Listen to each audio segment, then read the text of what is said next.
Hello, dear friends. If you're watching this, chances are you believe, just like I do, that life doesn't stop being beautiful after 60, 70, or even 90 years. In fact, for some, the most inspiring part of life happens at 100 or more.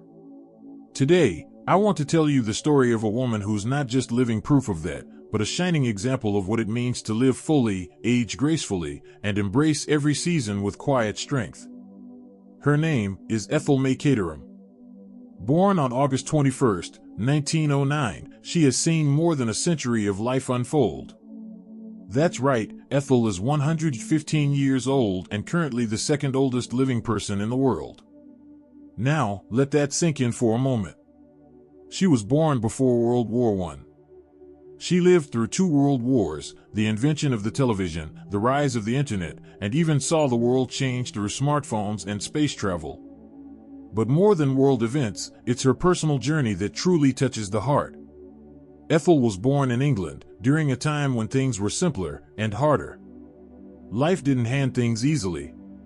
People worked hard, loved deeply, and leaned on their faith, families, and communities. And Ethel was no different. She wasn't a movie star. She didn't chase fame or fortune. But what she did do was live with grace, humility, and gratitude. And maybe, just maybe, that's the very secret to her incredible longevity.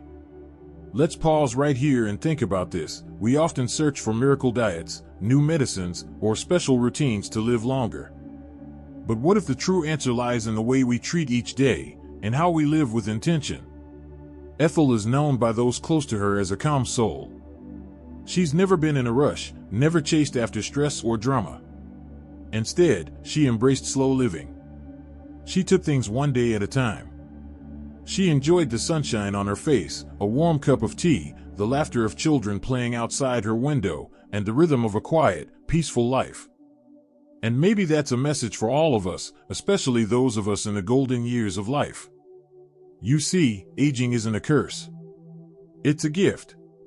It's a time when we finally have permission to slow down, to reflect, to breathe, and to be. And if Ethel could speak to us today, I believe she'd say something like this. Don't worry about the years ahead. Live this one well.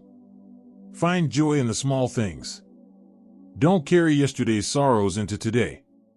And always, always be kind to your body and your spirit. Ethel lived through loss, too. Like anyone who's seen that many years, she's known pain, the kind that changes you.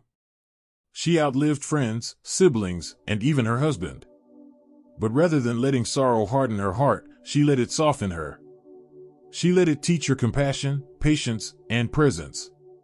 And isn't that the heart of true wisdom? To keep loving, even after loss. To keep going, even when it's hard. To keep smiling, even when your steps have slowed. So, if you're watching this today and thinking, I'm too old to change, too tired to begin again, I want you to hold on to Ethel's story. Because here is a woman who never chased youth, but instead embraced every wrinkle, every gray hair, every quiet moment as a blessing. She reminds us that growing older isn't about fading away, it's about shining with the wisdom that only time can give. So take a breath, dear friend. Look around. You're still here.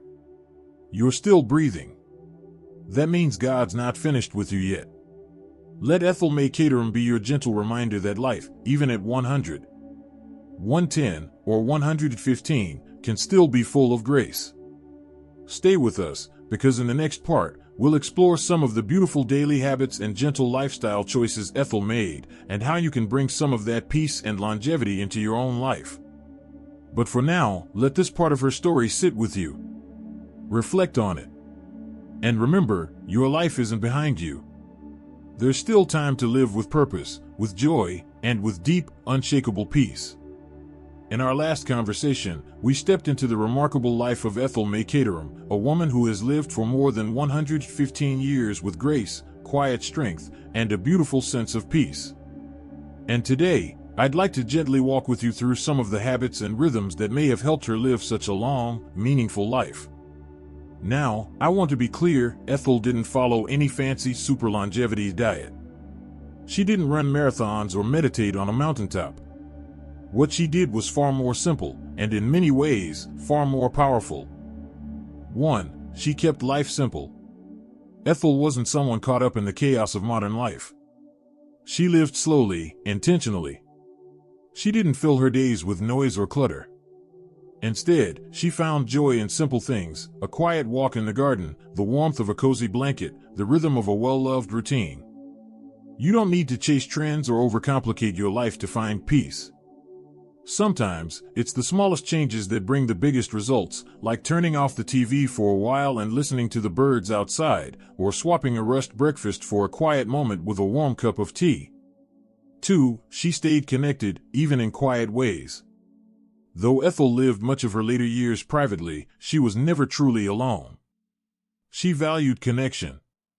Not in the form of busy social calendars or constant phone calls, but through meaningful conversations, handwritten letters, and the comfort of familiar faces. As we get older, it's easy to think that we're being forgotten, or that we have nothing left to offer. But that couldn't be further from the truth. You matter. Your stories matter. And your presence, your gentle wisdom, is a gift to those around you. Reach out to someone today. Even if it's just a neighbor, a friend, or a family member. Sometimes a simple, "Hello, how are you today?" can brighten someone's whole world. And yours too.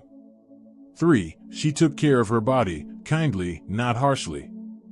Ethel didn't push her body to extremes. She respected it. She gave it rest when it needed it. She ate in moderation. She moved her body, but not through intense workouts, just through living. Walking. Standing in the sunshine. Sitting by a window with her hands folded peacefully. There's a lot of talk these days about fitness, but at this stage of life, gentleness is key. You don't need to run 5 miles or lift heavy weights. Instead, try moving your body with love, stretch your arms in the morning, take a few slow steps around your garden, or sway to your favorite hymn in the living room. Your body is a blessing. Treat it like a friend. 4. She lived with gratitude, even through grief. When you've lived for over a century, you've seen people come and go. You've faced heartbreak and loss. And Ethel surely did. But she also held on to gratitude. She focused on what she still had, not what she had lost. Maybe that's the real key, right there. To live a long life is not just about staying healthy, it's about learning how to hold joy and sorrow in the same hand. You can mourn the past and smile at the present. You can miss someone deeply and still enjoy your day. You can carry scars and still grow flowers from them. Ethel chose to keep going, not because life was always easy, but because she believed life was still worth living. And that's something you and I can choose, too. Every morning we wake up is a chance to say, thank you. A chance to see what new beauty this day might hold. 5. She didn't chase youth, she embraced her age. Ethel never tried to be someone she wasn't. She didn't dye her hair or pretend to be younger. She embraced every wrinkle, every line, as a part of her story. And friend, you should too. Your wrinkles are not flaws, they are proof that you have lived. Your slower steps don't mean you're weak, they mean you're wise. You don't need to look younger. You just need to live fully. Ethel's secret wasn't in avoiding age. It was in embracing it. So today, I invite you to ask yourself, how can I slow down and savor this moment? Who can I connect with today, even with a smile or a prayer? What small joy can I give thanks for right now? These are the questions Ethel lived by. And you can, too. You don't have to be extraordinary to live an extraordinary life. You just need to show up each day with peace in your heart, love in your soul, and gentleness in your steps. We've journeyed through the extraordinary and beautifully simple life of Ethel May Caterham, a woman who has lived for more than 115 years. But more than the number of her days, it's the depth of her life that speaks to us, especially those of us in our 60s, 70s, 80s, and beyond. Because here's the truth, my friend. You're not done yet. You are not invisible. And your life, even right now, still matters deeply. Ethel teaches us something powerful, not through big speeches or grand accomplishments, but through quiet, steady being. She reminds us that a meaningful life isn't always about doing more, it's about being more present to what already is. Let's talk about what that means for you, right now. You still have purpose. Even if you're retired. Even if the kids are grown. Even if the world has gotten noisier and your steps have gotten slower. Purpose doesn't retire. It doesn't fade with age. Sometimes, our greatest calling begins when we stop rushing and finally start listening to God, to our hearts, and to the people around us. Maybe your purpose now is to encourage others with your wisdom. Maybe it's to be the prayer warrior your family needs. Maybe it's to be the gentle voice of hope in someone else's storm. Or maybe, just maybe, your purpose is simply to wake up tomorrow and choose joy again. You still have influence. Don't think for a moment that people aren't watching. Your children, your grandchildren, your neighbors, they see you. They notice your strength. They learn from how you carry your past, how you face the present, and how you speak about tomorrow. When they see you smile despite the aches. When they hear you speak with kindness instead of complaint.